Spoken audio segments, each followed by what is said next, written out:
Selamat datang ke Chibana Cafe di Pantai Batu Buruk. So, dekat cafe ni, konsep dia macam home cafe. Dekat luar ni ada tempat nak lepak-lepak, nak makan. Dekat dalam ada aircon lah, sejuk sikit. Okey, mari. So, dekat sini ada lebih banyak meja dan juga kerusi. Dekat sini kita ada sofa. Dekat sana kita ada bar table.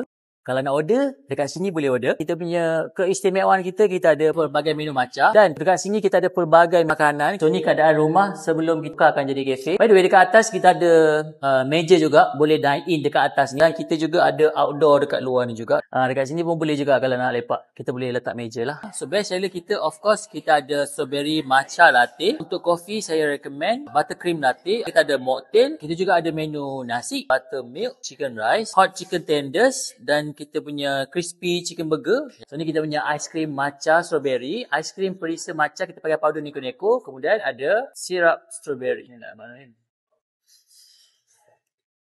Jemput datang Chibana Cafe, kita buka setiap hari. Boleh waste je Chibana Cafe, jemput datang. Kita buka setiap hari tau.